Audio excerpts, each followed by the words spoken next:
So guys, you want to go to WhatsApp on your phone and you want to click on the three lines in the top right and then click on link devices.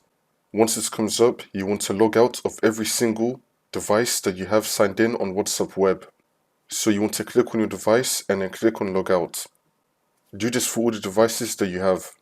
Once you've logged out of all linked devices on WhatsApp, next you want to find the WhatsApp application. You want to hold on the WhatsApp application. This will come up. You want to go to app info.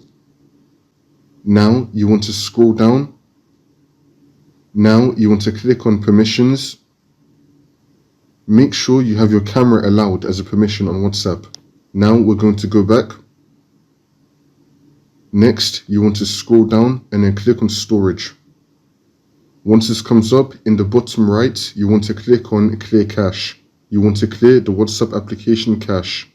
Next, you want to go to your web browser where you want to link WhatsApp to. Now, once we're here, in the top left, click on this right here, view site information. Then you want to click on cookies and site data, and then click on manage on-device site data. You want to delete everything that comes up here, and then click on done. Now we're going to click on this again, view site information, and then click on site settings.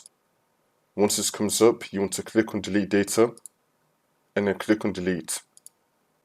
We're going to go back to this page. Now you want to click on reload. And the problem should be fixed. You should now be able to link your WhatsApp through WhatsApp web. So you could either scan the QR code or you can log in with your phone number.